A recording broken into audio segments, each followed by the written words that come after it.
History I کے پیارے دوستو، السلام علیکم۔ میں ہوں فہیم جلال۔ ناظرین گرامی، آپ جانتے ہوں گے کہ چڑیا گھر میں انواع و اقسام کے جانور رکھے جاتے ہیں جنہیں دیکھ کر لوگ جنگلی حیات کو کسی حد تک جاننے اور قریب سے دیکھنے کا موقع حاصل کرتے ہیں۔ لیکن آپ یہ جان کر ششدر رہ جائیں گے کہ آج انسانی حقوق کے نام نہاد علم بردار امریکہ اور یورپی ممالک نے انسانوں کے چڑیا گھر بھی پائے جاتے تھے، اور یہ کچھ زیادہ پرانی بات نہیں ہے۔ یہ محض 60 سال پہلے تک یہ چڑیا گھر یہاں موجود تھے، جن میں سیاہ فام اور ایشیائی باشندوں کو پنجروں میں قید کیا جاتا تھا، اور لاکھوں کی تعداد میں گورے ٹکٹ خرید کر انہیں دیکھنے آتے تھے۔ میل آن لائن حال ہی میں اپنی ایک رپورٹ میں 1958 میں New York versus Berlin, Saint Louis اور دیگر امریکی یورپی شہر میں موجود ایسے کئی چڑیا گھروں کی تصویریں شائع کی ہیں جنہیں دیکھ کر کوئی بھی شخص لرز کے رہ جائے۔ آج کی زیر نظر ویڈیو میں ہم انہی انسانی چڑیا گھروں کی بات کریں گے، اور مزید یہ بھی جانیں گے کہ خود کو مہذب معاشرہ کہلانے والا یورپ کس طرح انسانوں کو اپنے مقاصد کے لیے استعمال کرتا تھا۔ آپ سے گزارش ہے کہ ویڈیو کو آخر تک ضرور دیکھیں، اور ویڈیو پسند آنے پہ اپنے دوستوں کے ساتھ شیئر کریں، اور چینل پہ نئے آنے والے دوست ہمارے چینل کو سبسکرائب کر لیں تاکہ ہمارا آپ سے رابطہ بنا رہے۔ تو چلیے موضوع کا باقاعدہ آغاز کرتے ہیں۔ ناظرین گرامی، یہ 1958 کی بات ہے کہ جب بیلجیم میں ایک عالمی میلے کے لیے قائلوں کے لوگوں کو براہ راست نمائش کے لیے استعمال کیا گیا تھا،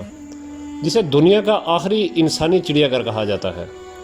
اس عالمی میلے سے تعلق رکھنے والے لوگوں کا کہنا ہے کہ اس وقت بیلجیم نے 200 روز تک جاری رہنے والا رنگا رنگ تقریب کا اہتمام کیا تھا، جس کا مقصد دوسری عالمی جنگ کے بعد سے اس معاشرے میں ثقافتی، سماجی اور تکنیکی شعبوں میں ہونے والی ترقی کو اجاگر کرنا اور دنیا کو اپنی تیز رفتار ترقی سے خوش کرنا تھا۔ ماہرین کا کہنا ہے کہ سن 1958 میں بیلجیم میں اتنے بڑے پیمانے پر اور اس انداز کی تقریبات کے انعقاد کا ایک مقصد یہ بھی تھا کہ بیلجیم کی قوم کی اجتماعی یادداشت میں کچھ ایسی سنہری یادوں کے نقوش چھوڑے جائیں جن پر آنے والی نسلیں بھی فخر کر سکیں، اور یہ نسلیں یہ جان سکیں کہ ہم کتنے بہادر اور دلیر تھے۔ لیکن جس وقت یورپی ملک بیلجیم اپنی ثقافت اور معاشرتی انداز اور تاریخ پر فخر کا مظاہرہ کرتے ہوئے یہ رنگا رنگ پروگراموں کا انعقاد کر رہا تھا،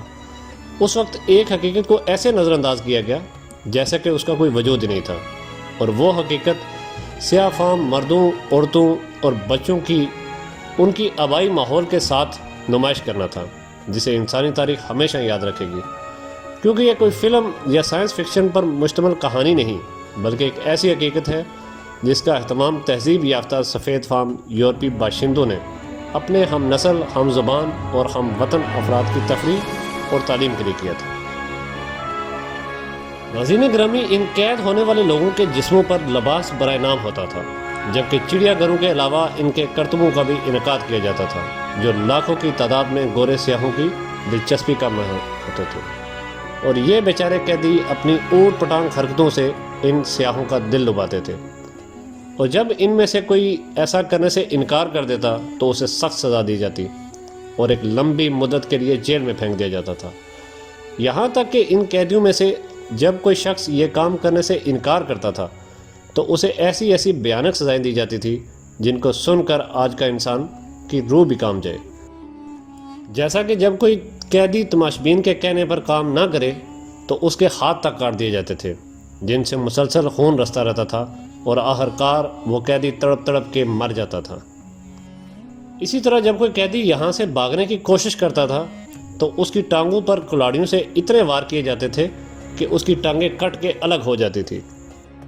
جبکہ کچھ لوگوں نے تو اس ظلم و ستم سے تنگ آ کر خودکشی بھی کر لی، جن کی لاشوں کو جلا دیا جاتا یا پھر کسی ایک گڑھے میں پھینک کر بند کر دیا جاتا۔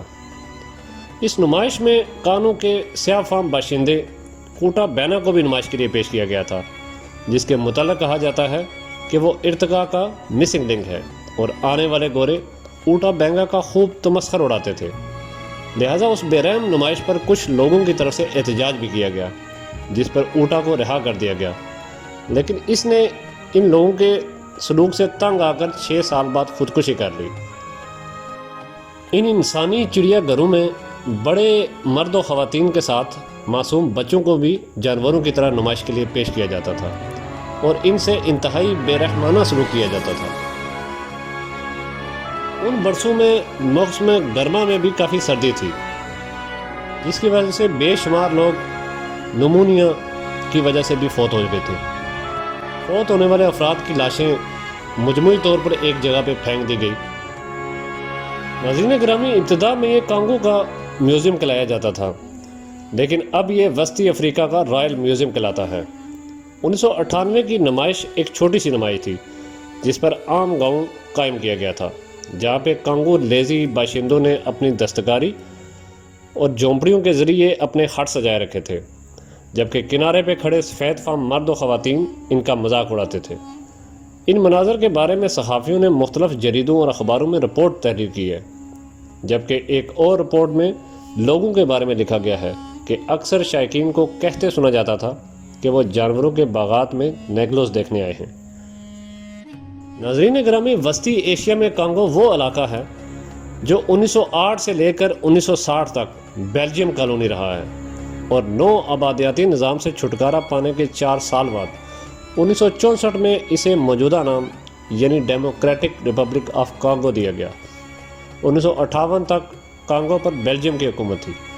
اور معدنیات سے مالا مال وسطی افریقی ریاست نہ صرف معاشی طور پر بہت حد تک فائدہ مند تھی، بلکہ اس نے چھوٹے سے یورپی ملک بیلجیم کو بھی مالا مال کر دیا۔ 3 ہیکٹر پر پھیلے ٹراپیکل باغات میں کانگو کے مرد، خواتین اور بچوں کو بانس کے چاروں طرف باڑ کے پیچھے روایتی لباس میں دن رات دکھایا جاتا تھا۔ کانگو لیزیوں کی نمائش میں 598 افراد شامل تھے، جن میں 273 مرد، 128 خواتین اور 197 بچے شامل تھے،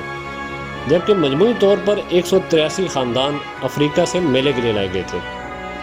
وسطی افریقہ کی ایک مورخ ڈاکٹر سارا فان بلوڈن کے مطابق بیلجیم میں ان سینکڑوں سیاہ افریقی باشندوں کے قیام کے نتائج کے بارے میں فکر مند تھا، لیکن وہ ان کی مدد کرنے سے قاصر تھا۔ 1958 ایکسپو کے دوران کانگو لیزیوں کو تنگ رہائشی عمارت، گھومنے پھرنے کی سخت پابندیوں میں رکھا گیا تھا اور در حقیقت میلے میں روزانہ ان کے ساتھ زیادتیاں ہوتی تھی اور ان کا تمسخر اڑایا جاتا تھا۔ اسی برس جولائی تک ان کانگے لیزی فنکاروں، کاریگروں اور ان کے اہل خانہ نے فیصلہ کیا کہ اب وہ مزید اس زندگی کو نہیں گزاریں گے، لہذا ان میں سے کچھ یہاں سے بھاگ گئے اور کچھ نے خودکشی کر لی، جس کے بعد اس طرح کے چڑیا گھروں کو دوبارہ کہیں نہ لگانے پہ زور دیا جانے لگا۔ جون 1960 میں کانگو نے اپنی آزادی حاصل کر لی، لیکن وسطی افریقہ کے رائل میوزیم RMCA کے ڈائریکٹر جنرل گائیڈو گریسز کے مطابق وہ نمائش جو 1897 میں لگائی گئی تھی اور جس میں اس چڑیا گھر کو ایک مرکزی حیثیت حاصل تھی،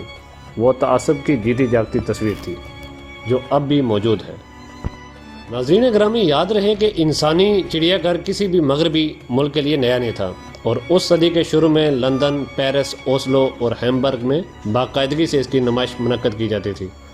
اسی طرح 1897 کے موسم گرما میں بادشاہ لیوپولڈ دوم نے برسز کے مشرق میں تیورین کے مقام پر شاہی جھیلوں کے ساتھ نمائش کے لیے 267 کانگو لیزی درآمد کیے تھے۔ بیلجیم کی 4 ملین آبادی میں سے 1.3 ملین باشندے رسی سے بنائے گئے ایک پل پر چڑھ کر کانگو کے انسانوں کی نمائش کے بہترین نظاروں سے محظوظ ہوتے تھے۔ جی تو پیارے دوستوں، یہ تھی ہماری آج کی ویڈیو۔ امید ہے ویڈیو آپ کو پسند آئی ہوگی۔ چینل پہ نئے آنے والے دوستوں سے درخواست ہے کہ چینل کو سبسکرائب کر لیں تاکہ ہمارا آپ سے رابطہ بنا رہے۔ اگلی ویڈیو تک اپنے دوست فہیم جلال کو اجازت دیں۔ اللہ حافظ۔